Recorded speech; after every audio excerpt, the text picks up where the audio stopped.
All right, we are live, back with you once again. CrossPolitic Countdown. I'm Andrew Southwick. He is Justin Chartreux. It's good to see everybody here today. It's been a little bit. We were off for the holiday last week and a bunch of other things, and probably the seasonal flu, as everybody is getting right now in America. We're sharing that experience. Thank you, whoever invented this particular strain. Now, and next week, I want to say too, we won't be live. That's my fault. I'll be literally driving at the time, so it wouldn't be safe to live stream and drive. But nonetheless, we want to do a little recap of 2025. What were some of the highlights from CrossPolitic news in the year that was, and then some predictions on the year to come. And that's what we'll talk about today. So, Justin, good to see you again. I trust your holidays went reasonably well, and the new year at least is off to a good start in the first 36 or so hours. Absolutely. You know, up here in the Pacific Northwest, I think the weirdest part about our Christmas was that we did not have a white Christmas, which was kind of a letdown. But January has, day one, January 1, 2026, got white stuff on the ground. So making up for lost time. There you go. There you go.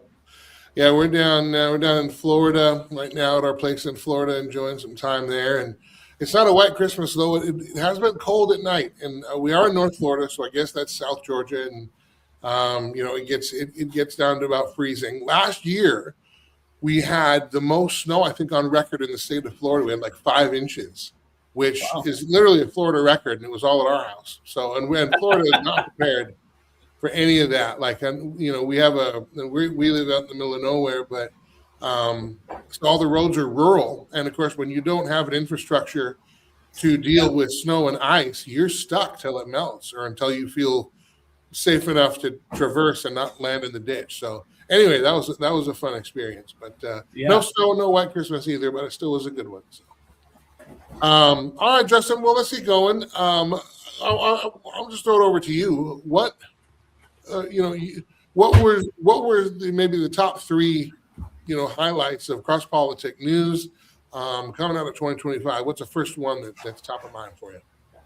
Yeah, so I'm gonna maybe throw a little different spin on this for you. Just kind of thinking about this off the top of my head. We'll do this in true CrossPolitic style.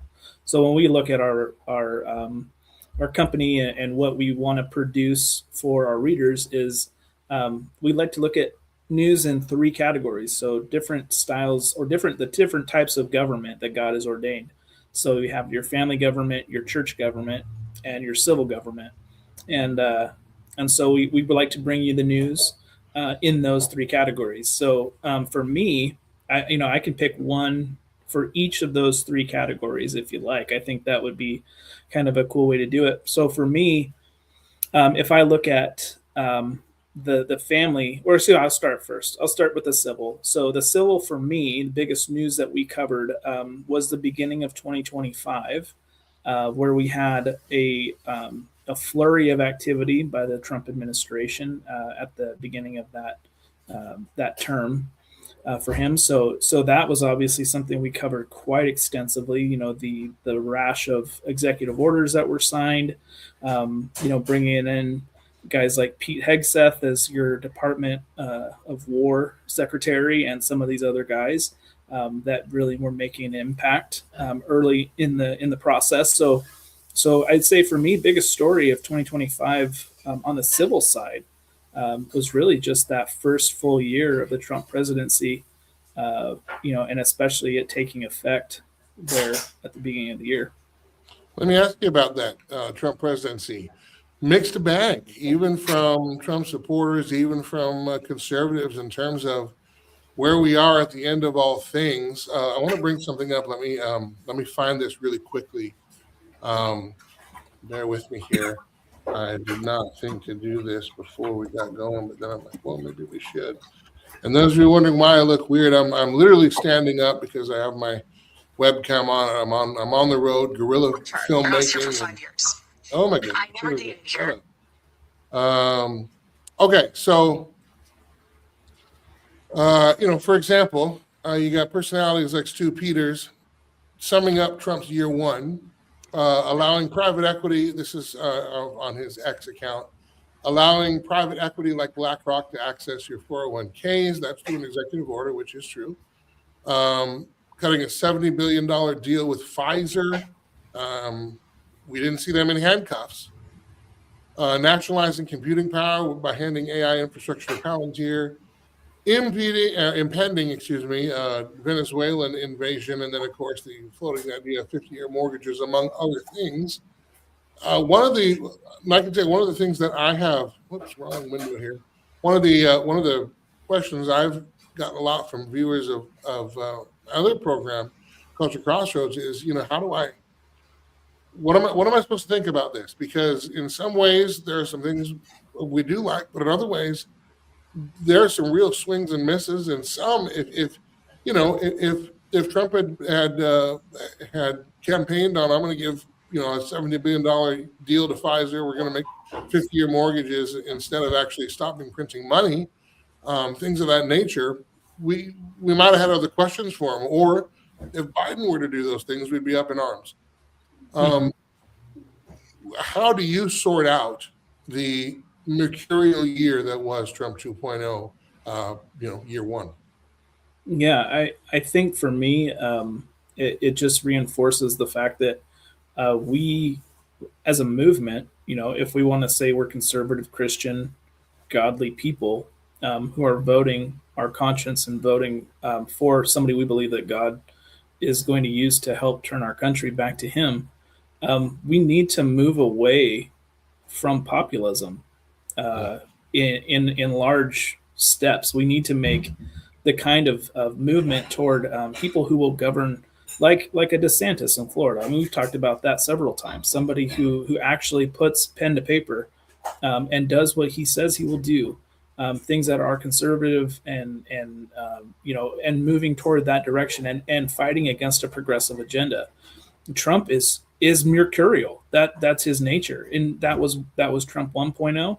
And anybody who thought that it would be different in the second go around was sort of lying to themselves. If I'm honest, people would make the argument, well, he knows how to govern now. His hands were tied. He didn't have the people in place he wanted. That, some of that was probably true in the first presidency, but that just meant that the mercurial nature of Trump in 2.0 was better reinforced by the people Trump likes, which aren't necessarily conservative people. 20 years ago, Trump was a liberal who, probably voted along the Clinton lines, in the 90s, I'm sure. He's not somebody that we would just say is a traditional conservative person. And honestly, we don't know enough about J.D. Vance to know what his influence would have been on Trump, from the beginning either. So to say I'm surprised, maybe not surprised, maybe a little disappointed based on some of the campaign rhetoric, but definitely not surprised.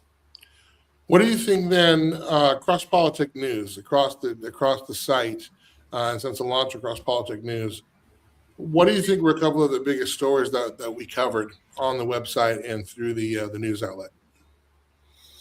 Yeah, well, I would say the biggest story we covered throughout the year was probably the death of Charlie Kirk, the assassination of Charlie Kirk, several months ago. Mm-hmm. That was by far the one that had the most readership and viewing. We did the live stream while it was happening, the tragedy that unfolded before our eyes.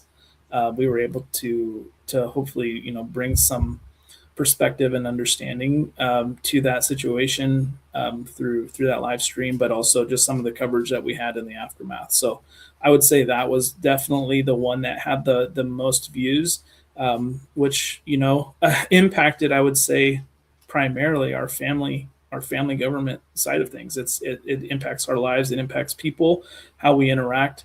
That really was a shocking thing, because it was a man who was, spreading the gospel, but also going to places that were outright hostile to the truth of the gospel, and doing it in a way that was trying to be open and conversational and debate in an open forum, and they killed him for it. And we are now living in a world where that's sort of the expectation. I don't know what else to say. So that was definitely something that, as we covered it and as it unfolded, had some really big implications for this year. Speaking of Charlie Kirk and his assassination, how do you assess the right wing, whether it's establishment media or conservative media?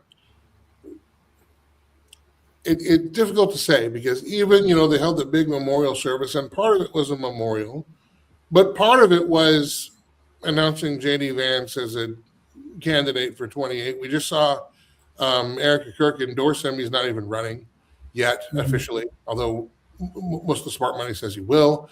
And of course, with him being J.D. Vance, being backed heavily by Peter Thiel, who sits in the captain chair at Palantir, who has the most government contracts just in the first year from 2.0, et cetera, et cetera. We can go on and on. But anyway, there's a lot of forces that say J.D. Vance might be a strategic candidate, at least, not necessarily strategic for conservative purposes, but for other purposes. Yeah. But in terms of the media, there has been a memorial of sorts. But when I see it, and tell me if I'm wrong, and this is where I think CrossPolitic News does well, because you have not done this, but there's a lot of trading on his name, and I realize why, because it's going to get views and clicks, and they're going to get eyeballs on their stories. Yeah. But it's highly disingenuous because everybody claiming they are Charlie Kirk. Well, we're not. He was one person. God created him, and God has called him home. We have our jobs to do, but it also does show there is a shift in conservative media because there's big money in conservative media. There are gatekeepers. There is a platform that someone is trying to cannibalize and position for their own, whatever company it might be, whatever conservative conglomerate it might be. Mm-hmm. What do you think of conservative media in the abstract? What do you think of their response in handling in the aftermath of the assassination of Charlie Kirk? I'm personally appalled, I think, by most of it. I've been really appreciative of one of our regular contributors to the CrossPolitic News website, Luke Edison, who has done a lot of digging into some of those big names, whether that's Candace Owens, Tucker Carlson, Nick Fuentes. He's covered a lot of them and tried to really dig into some of the backgrounds, their history in terms of like public exposure and media, different organizations they've been a part of, to kind of help paint a picture of what actually is influencing the majority of conservative thinking in 2025 and forward. And it is chaos. It is absolute chaotic. You have people all over the place who are saying, no, we will be the next Charlie Kirk, whether that's Candace Owens, whether that's Erica Kirk, whether that's J.D. Vance, whether that's whoever. And none of them have a message that I would call cohesive, much less grounded in anything true. A lot of it is, again, it's the same rhetoric as the lead up to the 2024 election, which is we need to foment people's ire and outrage and get people on board so we can keep winning elections. But in terms of steering a ship, in terms of charting a course and following it, we do not have those voices in conservative media, I don't think. We have a lot of people that have shock value, that dig into things and try and expose things, and they give people voices that otherwise wouldn't. Like think of Tucker Carlson's interviews in the last year plus. Some of them, great. Like you're finding people that maybe wouldn't have a platform otherwise, but at the same time, we're not talking about these things in a way that's productive or channeling them through the lens of scripture. We're just letting them vent on a nationally syndicated show, and then like you be the judge. But really, relativism hasn't served us well in the last 20 plus years, and it doesn't do so either in conservative media. Well, then that brings us really to the next topic.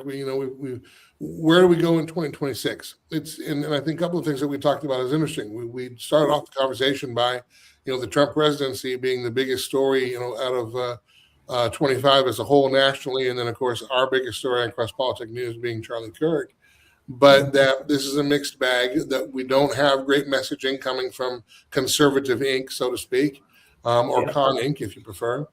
But we're going to need that messaging, because we're going to need more than, well, we're not the Democrats. We're going to need more than, well, we're not socialists, because actually kind of are, at least on the national stage, venture socialists, if anything. What would be some messaging that you would like to see coming out of the apparatus? And then, of course, if not, what's the messaging that's needed to break through? Messaging that, places like CrossPolitic News will be carrying in 2026. Yeah, so I'm gonna throw it back to maybe our biggest 2025 story in our third category, which is the church, and really it's tragedy in 2025. Were the biggest stories that hit the church for CrossPolitic News' coverage, which were the deaths of two really well-known, respected, and beloved pastors who had very large international voices, Vodi Bakum and John MacArthur. And to me, 2026 will need to be the year, I believe, because I don't think we're going to have a coalition of those conservative voices. They're plenty happy building their own platforms and brands and making their millions. I don't think you're going to find that cohesion there. I believe the cohesion needs to come from the church. I would love to see in 2026, CrossPolitic News being able to cover more comprehensive and necessary and impactful church government stories that will bring about a big change nationally for our country, and that is replacing some of those powerful voices of Vodi Bakum and John MacArthur. That's going to be some of our how do the PCA and the Southern Baptist Convention meetings in 2026 echo a need for change and a coalition of the church to begin to drive the ship in a way that's productive instead of just fomenting outrage and ire. So those are the things I think in 2026, having voices that aren't just squabbling over small things as we're prone to do, but actually having a perspective that is bigger and is looking to the future would be the most necessary thing for me, I believe. That to me, and even speaking as a pastor, that will take a couple of things. One, just the church within. I do think there's room for the church to repent of a couple of things. One, we've talked about cultural complacency, and we certainly have been. We have abdicated our roles as influencers in culture in order to get along so we don't offend anyone. We've done everything we can to water down the gospel to make it palatable for people. And in so doing, it's palatable but not powerful in people's lives. And that's a big deal. And by extension, then we become less, I don't want to say comfortable, less bold in our proclamation and in the living out of our faith, and not knowing then why we believe what we believe. On my other show, I did an interview with Dylan Novak, who is known as the celebrity evangelist, and he is not an evangelist who's popular. He evangelizes to celebrities. So he goes to Comic-Cons and so on, and he brings them personalized Bibles, and he studies, does research, what they've said about religion, so on and so forth. He talked about meeting Ted Danson on the street. Ted Danson, Cheers, Sam Malone. All right. For those of you who don't know, just watch Cheers and realize how much you missed out on. But anyway, Gen Zs. Yeah. And he's married to Mary Steenburgen, who was in Back to the Future 3 and Parenthood and some other cool stuff. But anyway, they met them on the street, gave them a Bible. And one of the things Ted Danson said was, in their brief conversation, that, he's open to talking about spiritual things, but he doesn't want to hear about what people believe as much as why they believe it. And so I think that's one of the things that we have not done well as a church, is articulate to our people Here's why we believe in Jesus. Here's why. We a lot about the what, but we haven't really equipped people with the why. So I think that's the first thing. And the second thing would be, if we're going to get away from some of the denominational infighting and so on that you alluded to, PCA and SBC and all this other stuff. One, we have to stop pretending that these issues we're fighting about are political and understand that they are spiritual, and don't let the political realm co-opt them any longer, and bring them back to where they belong on the kingdom ground in the Word of God, and measure them accordingly, weigh them accordingly. And then two, hopefully not fall in love with our own intellect, because I'll tell you, one of the things that I do see quite a lot on social media, and I realize social media is largely a cesspool. I get it. Yeah. But it seems like there's a fair, or at least the loudest voices of Christianity that I see are talking about how right they are, and not really concerned with helping other people be made righteous in the name of Christ. It's more like, here's why you should believe the end times my way. Here's why you should believe this my way. Here's why you should believe this my way. And if you don't, how do you even dare to breathe air that God created? And just we are in love with our own intellect to such a degree that we don't really love the individuals, the people that we need to. And I think those two things are going to be huge if the church is going to take up that mantle of messaging. What are your thoughts?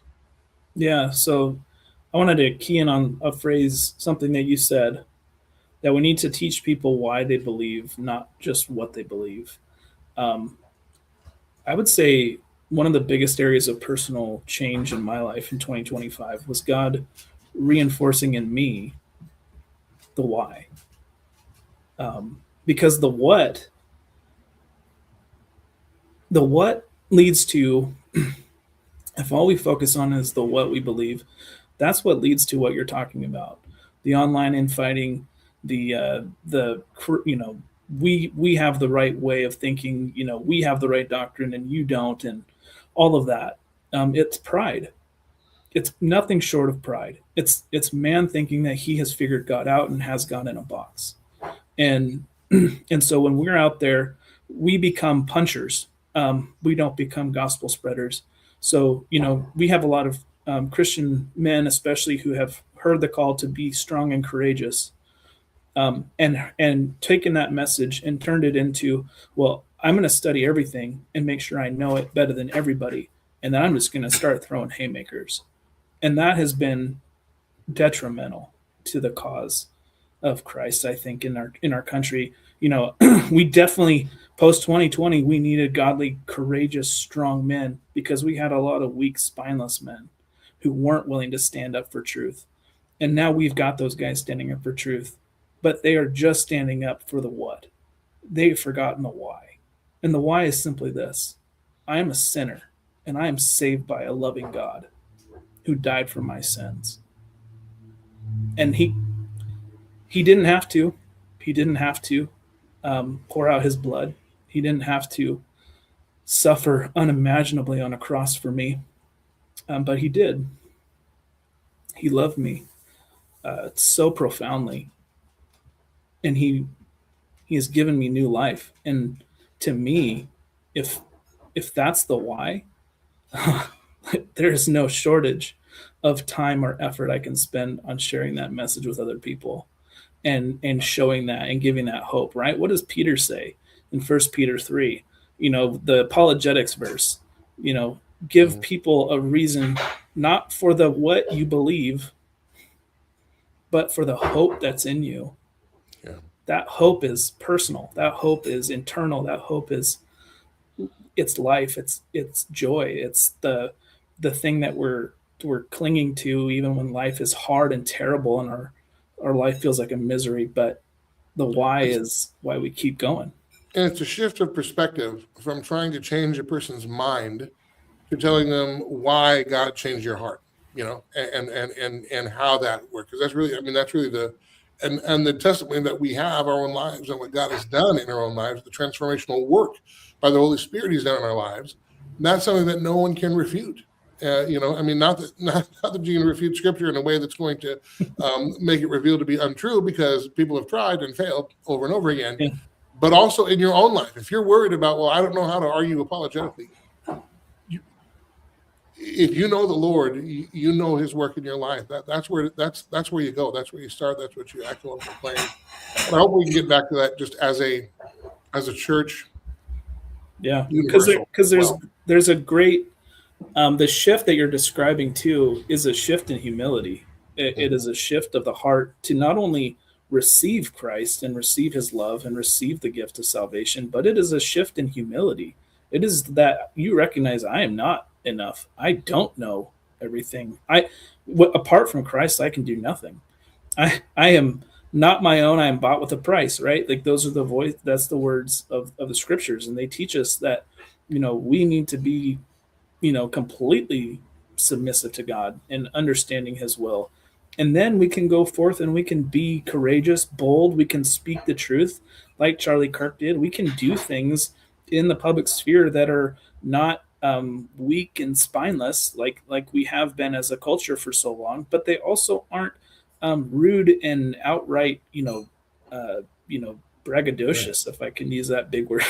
But it's it's both bold, biblical boldness, and biblical meekness, right? Meekness being strength under control, but yeah, also bold in our witness, and marrying those two together, and then letting God be responsible for the result, both your own result, whatever that might be, and the result of the the gospel that you're sharing. Last few minutes here, want to move on. Let's talk about a couple of pointless things real quick before we go.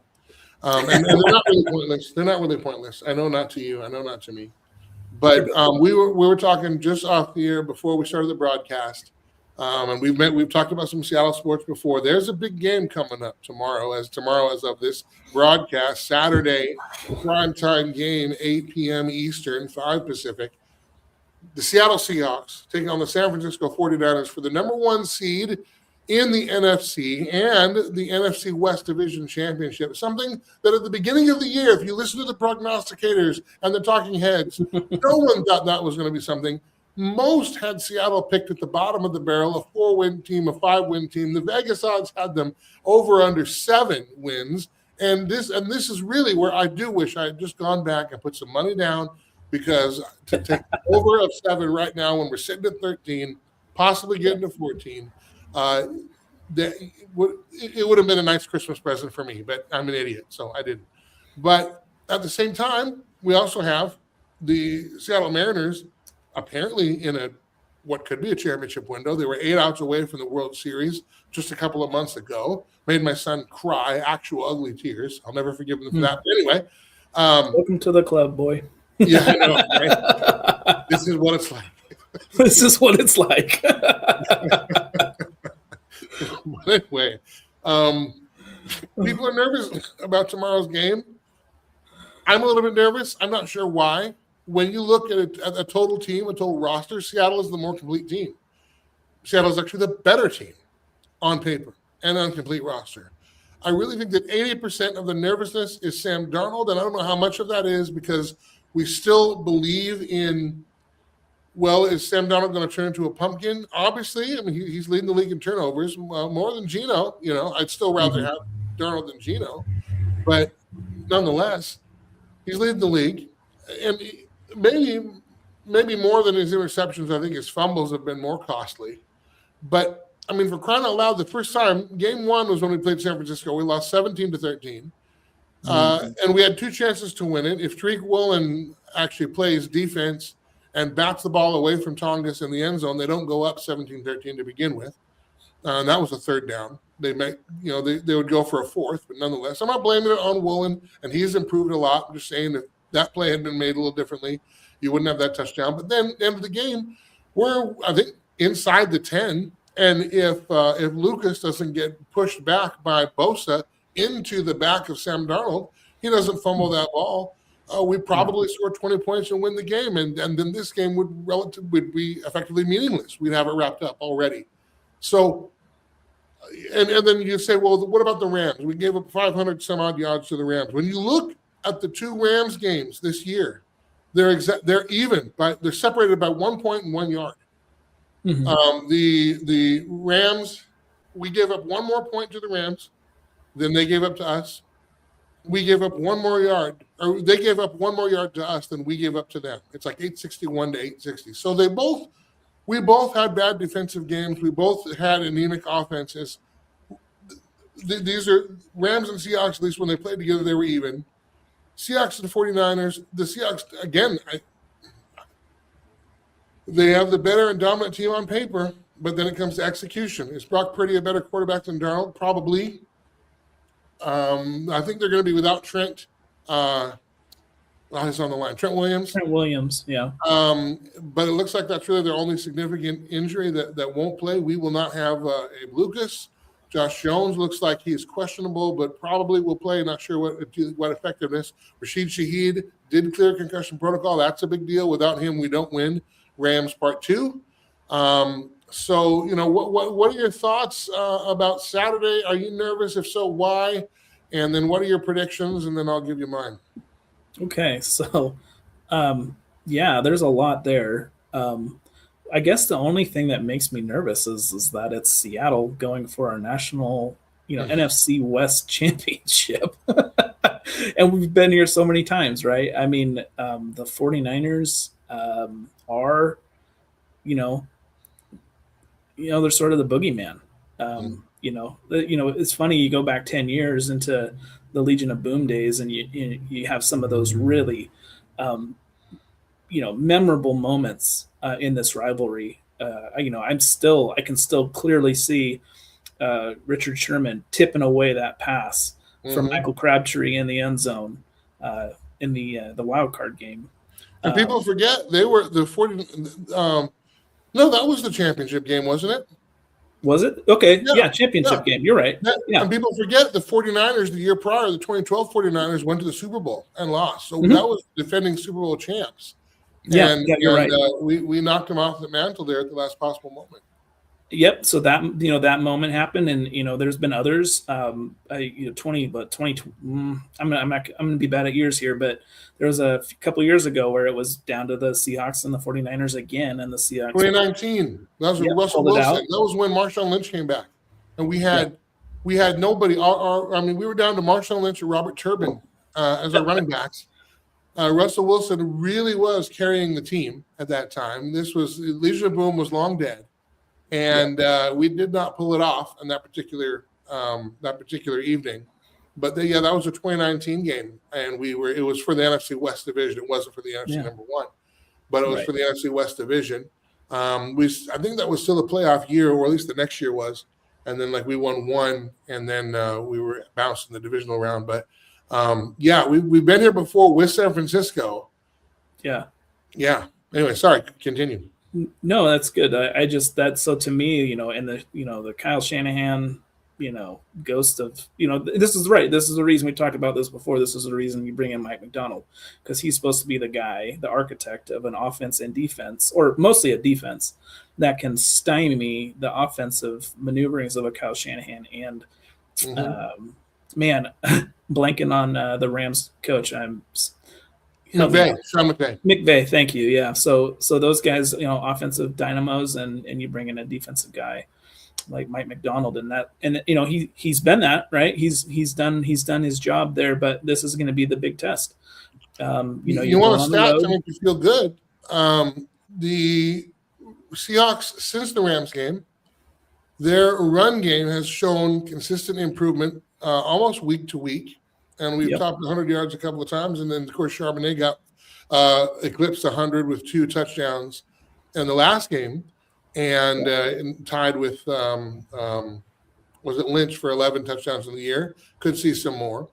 But since midseason, that Rams midpoint, the 49ers are bottom of the pile when it comes to run defense.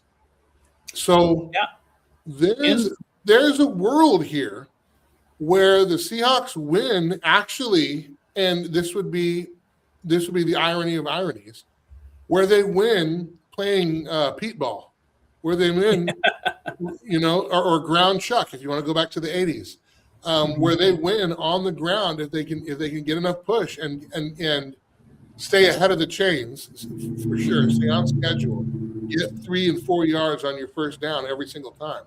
Let's not have 2nd and 12 and 2nd and 15. That's when we get into problems.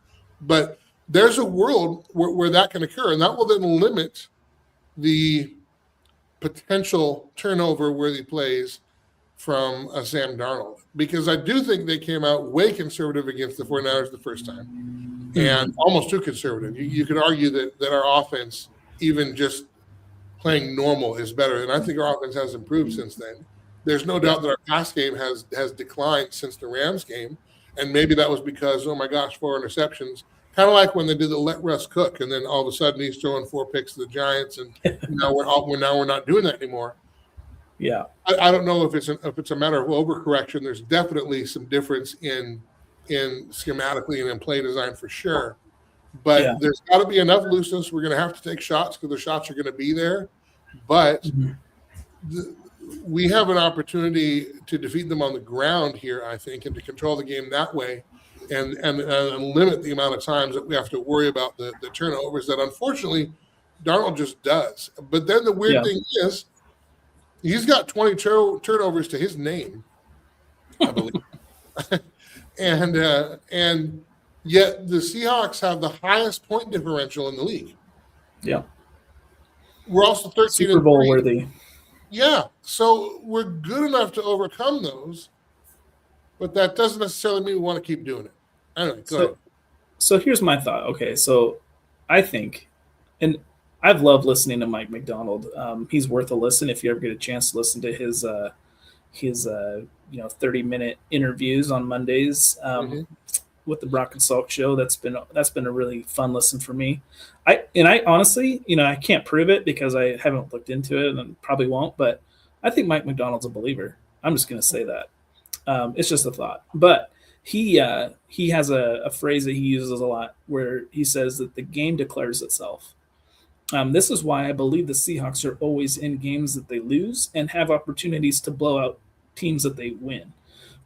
So they are they're constantly shifting. That's the thing, is you can't really peg this team down and say, well, they're take the top off and just throw deep balls all day kind of offense like they have been, right? JSN almost was threatening that 2,000 yard barrier for receiving early in the season. And lately they've been ground and pound, right? I mean, I owe Charbonnet probably a bottle of champagne for helping me win my fantasy championship last week. But anyway, it's good for you. I didn't get my fantasy championship yet again. I won my rookie year. I've been to the finals once since then. Thank you for bringing up that memory. Anyway, go ahead. Sorry. But so it just really depends. I think the nice thing about a guy like Macdonald is he is the quintessential coach of making in-game adjustments. And I think that he is ready for whatever kind of game San Francisco throws. And San Francisco's defense has been abysmal as of late. They've been giving up a ton of points to grandfather time, Phillip Rivers, and then Chicago Bears, which they've been a good offense. But, let's not forget, I mean, they've been playing very suspect defenses lately when they've been blowing out, 30, 40 points, 5 touchdown games. I don't think they've faced a defense like the Seahawks since the last time they played the Rams. So I think I'm not necessarily nervous about the X's and O's and kind of the execution of the game on Saturday. My general nervousness is just because I'm a Seattle fan and I'm used to disappointment. The Seattle sports trauma is real. It's deep, and we all deserve compensation, financial compensation, I believe, for our mental suffering because it carries with us. With that, can I tell you, in my basement right now, I have displayed on a bookshelf 4 World Series tickets for the 2001 World Series. Home game number 4 at Safeco Field. Yeah, that would have been nice. Would have been nice. You didn't get that, though, because they didn't win. Because the Mariners, who won 116 games that year and destroyed the Yankees all year long, decided that the ALCS was the time to lose in 5. Okay. Or 6, maybe what it was. I don't know. Anyway, whatever. All right. Keys to tomorrow's game, and how about a prediction? Give us a score. Yeah, so for me, the biggest biggest key is just containing Christian McCaffrey.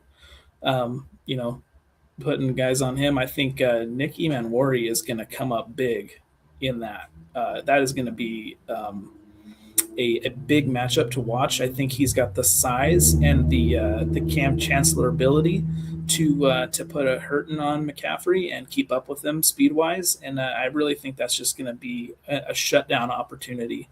And then you get, and then Brock Purdy does have to beat you. And as good as he's been the last couple of games, he is very limited in his ability to get the ball downfield.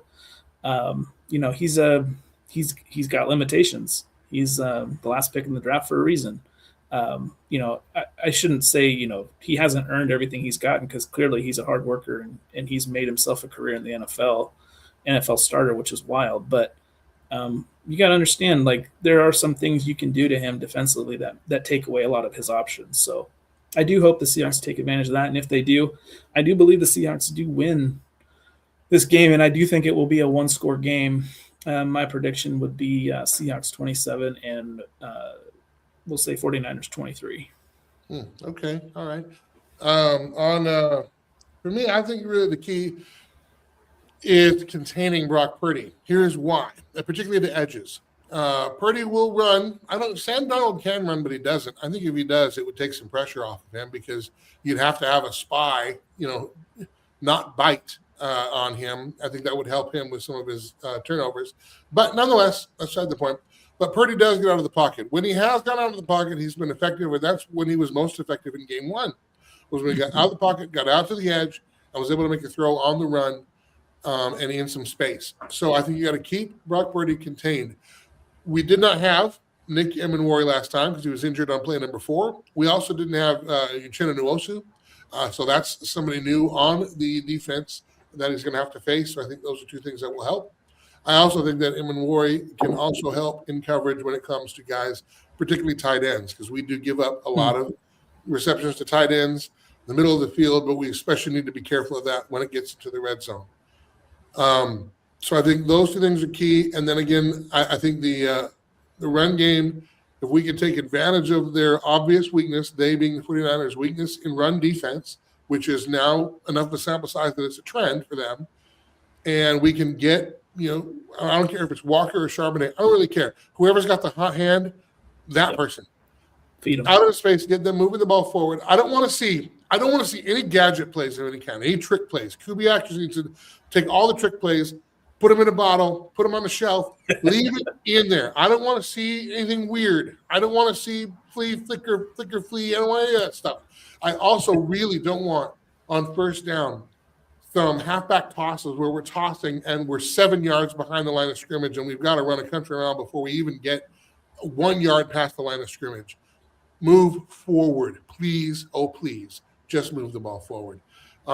If you want to do a toss, then do it out of the gun. If you need to move backwards, but please don't move the ball backwards and then try to go forwards. I haven't said that. I think it's a one score as well. I'm going to go with the Seahawks 31-27. I'm going to say there's going to be a few field goals in there as well, but I think they can pull it out as long as they contain Brock Purdy. And, of course, we can't have the Sam Darnold crushing red zone turnovers, but we also can't have Sam Darnold timid either. So, and here's another stat I wanted to mention before we go. Brock Purdy, touchdowns to interception ratio against the Seahawks, against Mike McDonald's Seahawks. What do you think it is? I'm going to say 1-to-1, right? We'll say 50%. Or, I mean, that's not 50%, but I don't know. Well, I have no idea. He's actually below 500. I believe it's 7 touchdowns to 8 interceptions, and that includes game 1 of this year. So we have picked him off more than he has gotten into the end zone with his arm. All right. So look, hey man, these are good things. These are good things. Yeah. We got to hold on to them because I know the Seattle trauma is real, and for some reason we don't want to believe in Sam Darnold. We don't want to trust Sam Darnold. We don't want to trust our defense. It's not for some reason. It's for pretty good. It's for 20 reasons. I know, but for crying out loud, we're still sitting at 13-3. I mean, It's true. Brett Favre, But the gunslinger, he threw 4 interceptions. Nobody said that to him. He's sure, got but one Super Bowl his entire career. And he's one of the greatest quarterbacks to ever do it. you Right? know what though? So I think the problem is we've been Geno Smith, traumatized probably also. That guy, I mean, that guy threw picks all over the place, but he did not have the emotional maturity to No. overcome those mistakes. He would shut down, Mm-hmm. or he would just start barking at people on the sidelines, punching people, whatever. Um, Darnold, I would say the thing that I like about him is he rallies off of those picks. He threw those two. He had the two turnovers, against the Panthers, and came back Mm-hmm. second half, led a touchdown drive. Gets us back into it, and makes some big plays against the Rams. Right? I mean, we're down by 2. They put up the stat that Seahawks were 170. When Like you're 0-181 went down by 16 in the fourth quarter. yeah, and And they come back. I love the next day the Seahawks put out that we are 1-0 in our last one game when down by 16 points in the fourth quarter. That's Yeah. fantastic. And Darnold led those drives. He turned the ball over against the Rams too, and came back. I think the main thing is just I think those turnovers are going to happen because I think that's just something that happens. I don't know why, but and I'm not, like I said, the interceptions I could live with. The fumbles I think are what kills us more. But and the fumbles that we lose. But if we can minimize some of that, a run game would help. Him moving out of the pocket when he's got an opportunity to run, beat him with his legs, make the 49ers defense deal with him honestly and not just pin their ears back. If that's possible, then I think we do. Because again, all of our 3 losses this year are fluky, weird last plays. Every single one of them. We could be sitting here at 16-0 right now. I mean, legitimately, with 20 interceptions and everything else, or not interceptions, but with 20 turnovers and all of it. So, and I'm not a Sam Darnold apologist, but I think that some of the intrepidation surrounding him is a bit more media narrative mixed with Seattle sports past trauma, and that we can't quite. We don't want to believe yet because we don't want to get our hearts broken, especially with what's on the line tomorrow. All right. We better run because we went overtime on that one, but that's okay because it's all worth it. Justin, anything we can look forward to in 2026? CrossPolitic news, things that we're looking to bring online, new stuff happening. What's the latest there? Yeah, we're pretty excited. We've got some new journalists that are joining us for 2026. We're looking to start featuring some of their content in the new year, and Joel Curtinitis is one. He's somebody who comes out of Iowa. He has had some, he's done a lot with Iowa politics, worked with Steve Deace, some of those things. So he's somebody that can, bring some new voices to CrossPolitic News. We got a lot of other folks returning as well. Like I mentioned, Luke Edison earlier. We've got Justin Cochran. We've got Bill Peacock and others that have been real contributors for us over the last year who are going to keep bringing us great news. And as we come into 2026, we also have midterms coming up this year. So again, this is sort of a bellwether for the next presidential cycle. So we don't necessarily want to cover it from that angle. As we look to again cover things locally and hit things that matter to us where we live, but we're just definitely going to be looking at the midterm elections and seeing, where the states are at in terms of, are we making progress under the new Trump administration? Are we seeing that those local movements on the ground starting to coalesce and bring about some change? So I think those are the big things we're going to be looking at throughout 2026 and as we approach that election cycle. Excellent.